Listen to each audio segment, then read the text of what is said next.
Hello दोस्तों, जय श्री कृष्णा, राधे राधे। तो स्वागत है आप सभी का एक और नए ब्लॉग में। मेरी थकान सी लग रही क्योंकि मैं दूसरे फ्लोर से तीसरे फ्लोर तक चढ़ के आई हूँ, इसलिए। स्टैंड लगा देना, सही से लगा के रखो और इधर अंदर की तरफ खींच लो। ऐसे ही स्टैंड लगा दो। जाओ चप्पल पहन के आओ। तो यहाँ डुग्गू, लाइब्रेरी में एक बच्चा आया था, उसकी बहुत बड़ी साइकिल थी डुग्गू के हिसाब से, पर डुग्गू ने उसको चलाने के लिए ज़िद करी। तो मैंने बोला कि मैं यहीं खड़ी हूँ, 1-2 राउंड यहीं पर लगा लो। तो क्योंकि डुग्गू की साइकिल अब आरुषि की थी तो वो छोटी हो गई है, और तो डुग्गू को भी शौक़ लगता है।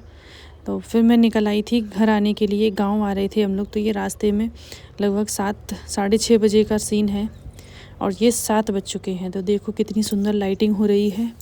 ये रास्ते में कितना सारा भीड़ भाड़, इतनी ट्रैफिक, ये सब करके फिर मैं आ गई घर। मैंने रास्ते में कुछ भी शूट नहीं किया। तो ये दिख रहा होगा मेरे घर का दरवाज़ा, और ये मुझे गाड़ी में लेने आ गए थे। मैंने वो भी शूट नहीं किया क्योंकि घूंघट लगा ले हो जाता है, और घूंघट के बाद फिर सामने सब बड़े लोग रहते हैं तो मुझे थोड़ा अच्छा नहीं लगता ऐसा मोबाइल पकड़ना, और बच्चों से अभी हो नहीं पाता। तो मैं घर के अंदर आ रही हूँ। तो देखो ये हमारे घर में दो है, इनका देखो कैसे रोल देखो इनका।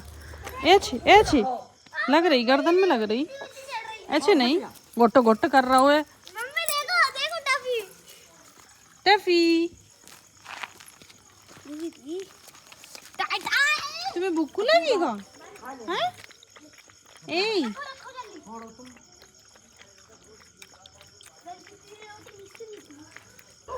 और जैसे ही घर के अंदर आई तो मुझे मिली मेरी प्यारी प्यारी दोनों भतीजियाँ। तो ये है मेरी बड़ी वाली भतीजी, बहुत प्यार करती है अपनी बुआ से, फूफा जी से और दीदी भैया से सारे दिन। और ये है छोटी वाली। तो मेरे घर में मैं तो अकेली थी, पर मेरी भतीजियाँ 3 हो गई हैं। तो ये है छोटी वाली, बहुत ही चुलबुली है, बहुत और सबसे बड़ा प्यार करती है, फ़ोन पे भी सबसे बात करती है।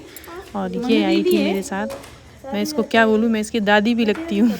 तो ये ग्वालियर में अपनी नानी नाना के पास रहती है, और ये फिर साथ में ही आई थी। तो मैं इनको अंदर ले गई, और अंदर आके देखो ये सब कैसे खेल रहे हैं। वो खेलने लगी, और इधर बिस्तर में मम्मी ने अभी चादर नहीं डाली है क्योंकि सब धुल के डाल दिया था। अब मैं आ गई हूँ तो मैं इनमें सब में धुली धुलाई चादर डालूंगी। फिर ये सुबह का सीन है, लगभग 5:30 बजे हम लोग निकल लिए थे। 5:30 बजे थे जब।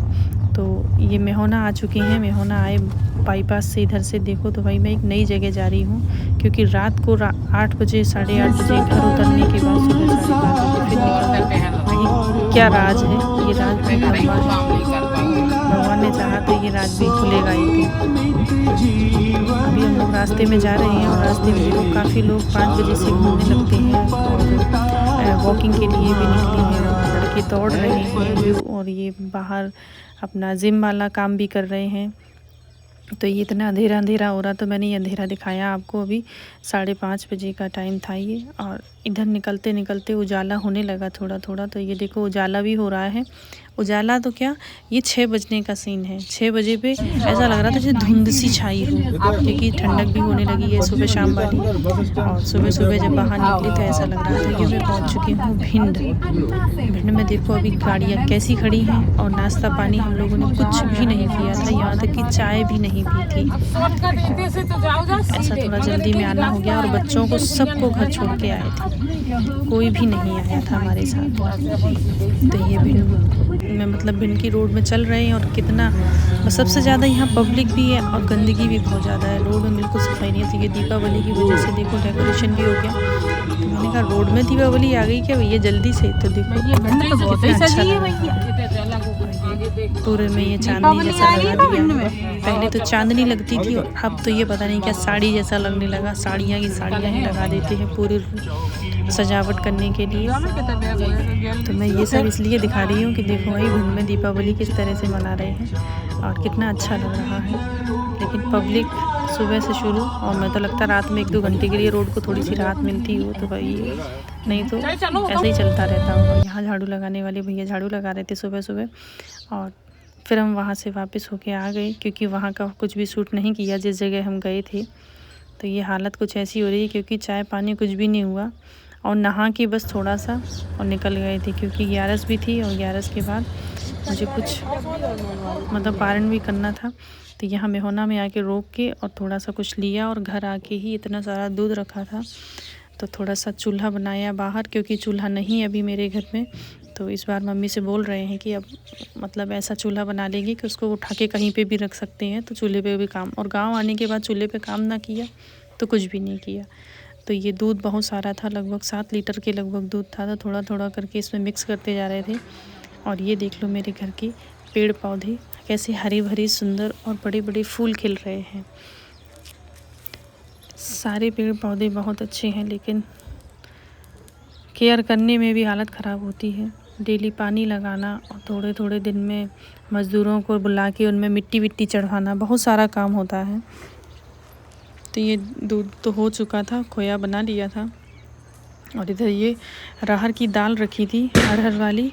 तो अरहर की दाल में थोड़े थोड़े एक आध घुन दिख रहे थे, तो मैंने थोड़ा सा सोचा कि इसको धूप लगा देते हैं। धूप लगा दी है और शाम को मैं इसको छान के भी रखूँगी, तो वहीं पे रख दिया। इधर आरुषि अपना काम कर रही हैं, दिए डेकोरेट कर रही हैं कि मुझे दिए डेकोरेट करना। तो कलर भी नहीं था, तो कलर भी पापा से बुलवा लिया इन्होंने शाम को। तो यहाँ शाम हो चुकी है, लगभग 6:30 बज रहे हैं शाम के। तो उजाला थोड़ा थोड़ा था, तो मैंने कहा लाओ इसको छान के थोड़ा सा रख देते हैं। छान के फिर रख दिया। 2-3 दिन से कंटिन्यू इसको धूप लगाना पड़ेगी, तभी इसको सेफ रख पाएंगे। तो ये आरुषि शूट कर रही थी, मैं उसको आंखें दिखा रही थी इसलिए क्योंकि वो कैमरा हिलाती बहुत है, इसलिए मैं उसको थोड़ा सा डांट रही थी। और वो मैंने अपनी डांट फटकार आपको नहीं सुनाई। और इधर कंघी करवा के इन्होंने कंघी यहीं रख दी आरुषि ने। और जैसे ही दूसरे दिन का सुबह हुआ तो भाई साहब भी आ गए थे, तो वहाँ से आए थे ढेर सारे पेड़ पौधे। तो ये कृष्णा राधे राधे। कैसा लगा आपको मेरा व्लॉग? Bye bye.